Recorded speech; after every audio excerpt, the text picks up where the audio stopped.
খবর শুনছেন আকাশবাণী থেকে। প্রতিদিনের মতো আজকেও নিয়ে চলে এসেছি বাছাই করা 20টি তাজা খবর। শুরুতেই শিরোনাম। বারুইপুর পশ্চিমের বিজেপি প্রার্থীকে মারধর, সাসপেন্ড থানার আইসি এবং সাব ইন্সপেক্টর। সরকার তাদের দায়িত্ব নেবে, শুভেন্দুর ঘোষণায় স্বস্তি পুরুলিয়া 6 বিজেপি শহীদ পরিবারের। 2 তৃণমূল কর্মীর মৃত্যুতে সরবরাহ অভিষেক, এটা ভোট পরবর্তী হিংসা নয়, পাল্টা বিজেপির। দক্ষিণবঙ্গে কমবে বৃষ্টি, চড়বে পারদ, কেমন থাকবে উত্তরের আবহাওয়া, জানুন বিস্তারিত খবরে। প্রশ্ন ফাঁসের জেরে বাতিল নিট, তদন্তে সিবিআই, কবে হবে পরীক্ষা। শুভেন্দুর হাতে খুলছে আয়ুষ্মানের তালা, বঙ্গবাসীকে অভিনন্দন জানিয়ে বার্তা মোদির। মন্দির ও স্কুল চত্বরে থাকা 717টি মদের দোকানে তালা, মুখ্যমন্ত্রী হয়ে বড় পদক্ষেপ বিজয়ের। লকডাউনে ধাবা বন্ধেও কোটি কোটি টাকা আয়, প্রভাবশালী তত্ত্বে সুজিত বসুকে হেফাজতে চাইল ইডি। শিল্পের জন্য জমি নীতি প্রয়োজন, ভয় কাটিয়ে শিল্পপতিদের বাংলায় বিনিয়োগের বার্তা শ্রমিকের। ভোটের ফল ঘোষণার 6 দিনের মধ্যে 2000 কর্মী আক্রান্ত, হাইকোর্টে তৃণমূল। সরকার বদল হতেই শিক্ষা দপ্তরে ইস্তফার ঝড়, পদত্যাগের সিদ্ধান্ত পর্ষদ সভাপতি ও এসএসসি চেয়ারম্যানের। সরকার বদলের পর অভয়াকাণ্ডে নয়া মোড়, মামলা ছাড়ল বিচারপতি মান্থার ডিভিশন বেঞ্চ। হাসপাতালে ভর্তি মদন মিত্র, এখন কেমন আছেন বর্ষিয়ান তৃণমূল নেতা। মানুষের টাকা চুরি করেছে, সুজিত বসুর গ্রেপ্তারি নিয়ে মুখ খুললেন দিলীপ, দুর্নীতিদের কড়া বার্তা মন্ত্রীর। নিয়োগের বয়সসীমা বাড়ালে লাভ কি, যা ক্ষতি হবার হয়ে গিয়েছে বলছেন চাকরি প্রার্থীরা। মমতার নিরাপত্তায় যেন খামতি না থাকে, নবান্ন থেকে সিপিকের নির্দেশ মুখ্যমন্ত্রী শুভেন্দুর। Z+ নিরাপত্তা তুলে নেওয়া হলো অভিষেকের, মুখ্যমন্ত্রী শুভেন্দুর প্রথম বৈঠকে বড় সিদ্ধান্ত। সরকারি বাসে আর ভাড়া লাগবে না, মহিলাদের যাত্রীদের বড় ঘোষণা শুভেন্দু সরকারের। পাঞ্জাবের সর্বনাশে KKR'ের পৌষ মাস, উজ্জ্বল হলো নাইটদের প্লে অফে যাওয়ার স্বপ্ন। ভারতের মারে ধ্বংস, সেই পাকঘাটি ব্যবহার করছে ইরানের যুদ্ধবিমান, প্রকাশ্যে বিস্ফোরক তথ্য। দুর্নীতিতে জিরো টলারেন্স, দায়িত্ব নিয়ে বললেন অগ্নিমিত্রা, মহিলাদের নির্ভয়ে থাকার বার্তা মন্ত্রীর। এতক্ষণ শুনলেন সংবাদ শিরোনাম, এবার আসছে বিস্তারিত খবরে। যারা এখনও পর্যন্ত ভিডিওটিকে লাইক করেনি তারা লাইক করে চ্যানেলটিকে সাবস্ক্রাইব করে নেবেন। বিজেপির রাজ্য সভাপতি শ্রমিক ভট্টাচার্য বলেছেন, গত 15 বছরে তৃণমূল সরকারের আমলে বাংলায় শিল্পের সেভাবে উন্নতি হয়নি। তার দাবি, শিল্পপতিরা ঠিকমতো নিরাপত্তা ও সরকারি সহযোগিতা পায়নি বলে অনেক ব্যবসায়ী অন্য রাজ্যে বিনিয়োগ করতে বাধ্য হয়েছেন। বেঙ্গল চেম্বার অব কমার্সের এক অনুষ্ঠানে তিনি বলেন, বাংলায় শিল্প বাড়াতে হলে পরিষ্কার জমি নীতি খুব প্রয়োজন। তার মতে, আগে রাজ্যের ভয় ও অনিশ্চয়তার পরিবেশ ছিল, তাই শিল্পপতিরা বিনিয়োগ করতে চাইতেন না। কিন্তু এখনকার সরকার সেই পরিস্থিতি বদলাবে এবং শিল্পপতিদের সব ধরনের সহযোগিতা করবে। শ্রমিক আরও অভিযোগ করেন, আগে সরকারের সময়ে শিল্পপতিদের উপর দখলদারি ও চাপ সৃষ্টি করা হতো, ফলে উত্তরপ্রদেশের উত্তরাখণ্ডের মতো অন্য রাজ্য শিল্প চলে গিয়েছে। তিনি বলেন, এই অবস্থা বদলাতে হবে এবং বাংলায় নতুন শিল্প ও কারখানা গড়ে তুলতে হবে। তার বক্তব্য অনুযায়ী শিল্প এলে কর্মসংস্থান বাড়বে, বেকার সমস্যা কমবে এবং রাজ্যের অর্থনীতি শক্তিশালী হবে।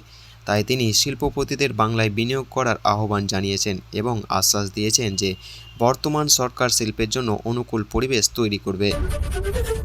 রাজ্যের প্রাক্তন মুখ্যমন্ত্রী মমতা বন্দ্যোপাধ্যায়ের নিরাপত্তায় যেন কোনো রকম খামতি না থাকে, সেই নির্দেশ দিলেন বর্তমান মুখ্যমন্ত্রী শুভেন্দু অধিকারী। শনিবার মুখ্যমন্ত্রী হিসেবে শপথ নেওয়ার পর সোমবার প্রথম নবান্নে গিয়ে পুলিশ আধিকারিকদের সঙ্গে বৈঠক করেন তিনি। সেই বৈঠকে কলকাতা পুলিশকে মমতার নিরাপত্তা ঠিকভাবে বজায় রাখার নির্দেশ দেওয়া হয়েছে বলে প্রশাসন সূত্রে খবর। ভোটে পরাজয়ের পর মমতা বন্দ্যোপাধ্যায় এখন প্রাক্তন মুখ্যমন্ত্রী, সেই কারণে আগের মতো কড়া নিরাপত্তা বলাই আর নেই তার বাড়ির সামনে। কালীঘাটে মমতার বাড়ির সামনে থাকা সিজারস ব্যারিকেড ইতিমধ্যে সরিয়ে নেওয়া হয়েছে। আগে যেখানে সাধারণ মানুষের যাতায়াতে নিয়ন্ত্রণ ছিল, এখন সেই রাস্তা দিয়ে সাধারণ মানুষ চলাচল করতে পারছেন। তবে শুভেন্দু অধিকারী স্পষ্ট জানিয়ে দিয়েছেন, রাজনৈতিক পরিবর্তন হলেও প্রাক্তন মুখ্যমন্ত্রী হিসেবে মমতা বন্দ্যোপাধ্যায়ের যে নিরাপত্তা প্রাপ্য তা নিশ্চিত করতে হবে। সেই দায়িত্ব যথাযথভাবে পালন করার জন্য কলকাতা পুলিশ কমিশনারকে নির্দেশ দেওয়া হয়েছে। অন্যদিকে তৃণমূলের সর্বভারতীয় সাধারণ সম্পাদক ও ডায়মন্ড হারবারের সাংসদ অভিষেক বন্দ্যোপাধ্যায় এর Z+ নিরাপত্তা প্রত্যাহার করা হয়েছে। প্রশাসন সূত্রে জানা গিয়েছে, এখন থেকে তিনি একজন সাংসদ হিসাবে যে ধরনের নিরাপত্তা পান সেই ব্যবস্থায় বহাল থাকবে। অন্নপূর্ণা ভাণ্ডার নিয়ে বড় আপডেট। রাজ্য সরকারের পরিবর্তনের পর থেকে অন্নপূর্ণা ভাণ্ডার প্রকল্প নিয়ে জোর চর্চা শুরু হয়েছিল। নির্বাচনের আগে বিজেপি প্রতিশ্রুতি দিয়েছিল ক্ষমতায় এলে মহিলাদের জন্য নতুন প্রকল্প চালু করা হবে। এবার সেই প্রতিশ্রুতি বাস্তবায়নের দিকে এগোচ্ছে সরকার বলে খবর। সূত্রের খবর, আগামী 1 জুন থেকে অন্নপূর্ণা ভাণ্ডার প্রকল্পের টাকা মহিলাদের ব্যাংক অ্যাকাউন্টে পাঠানো হতে পারে। এই প্রকল্পের আওতায় প্রতি মাসে মহিলারা 3,000 টাকা করে পাবেন বলে জানা গিয়েছে।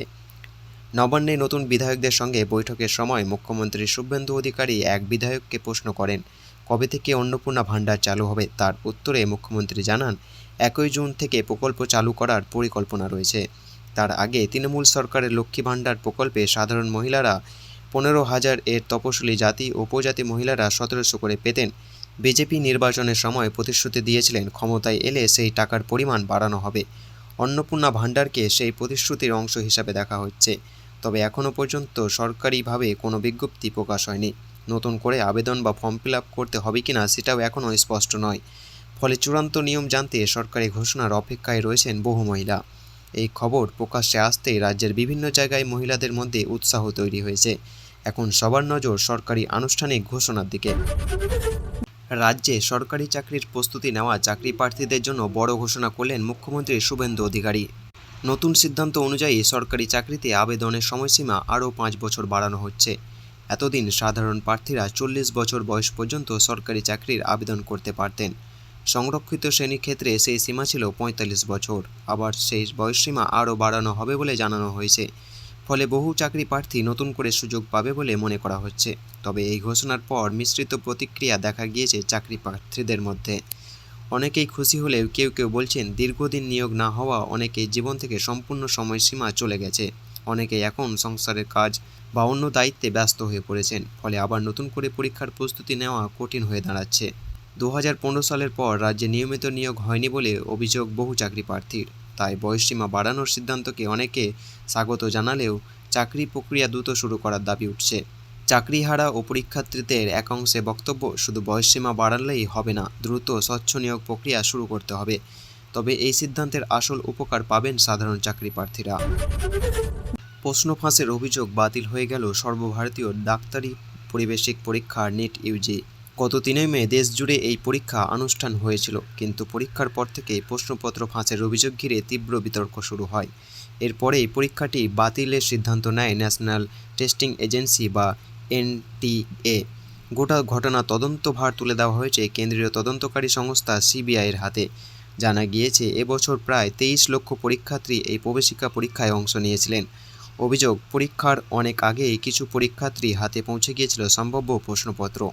পরে দেখা যায় সেই প্রশ্নগুলি হুবহু অংশ মূল পরীক্ষার প্রশ্নপত্রের সঙ্গে হুবহু মিলে গেছে। এমনকি উত্তর ও বিকল্প একই ছিল বলে দাবি তদন্তকারীদের। এই ঘটনাকে কেন্দ্র করে রাজনৈতিক মহলে শুরু হয়েছে চাপানোত্তর। বিরোধী দলনেতা রাহুল গান্ধী থেকে শুরু করে দিল্লির প্রাক্তন মুখ্যমন্ত্রী অরবিন্দ কেজরিওয়াল সকলেই কেন্দ্রের বিরুদ্ধে তীব্র সমালোচনা করেছেন। 2024 সালে নেট কেলেঙ্কারি পুনরাবৃত্তি হচ্ছে বলে অভিযোগ ওঠে। এদিকে এনটিএ জানিয়েছে, নতুন করে পরীক্ষায় বসতে কোনো আলাদা করে আবেদন করতে হবে না পরীক্ষার্থীদের। অতিরিক্ত কোনো ফি নেওয়া হবে না। আগে পরীক্ষার জন্য জমা দেওয়া অর্থ ফেরত দেওয়া হবে বলে জানানো হয়েছে। খুবই শীঘ্রই নতুন প্রবেশপত্র প্রকাশ করা হবে। তবে কবে ফের পরীক্ষা নেওয়া হবে সেই দিনক্ষণ এখনও ঘোষণা করা হয়নি। পরীক্ষার্থীদের এনটিএ সরকারি ওয়েবসাইটে নজর রাখার পরামর্শ দেওয়া হয়েছে। এতক্ষণ শুনলেন বিস্তারিত সংবাদ। আজকের মতো সংবাদ এখানেই শেষ হলো। ধন্যবাদ।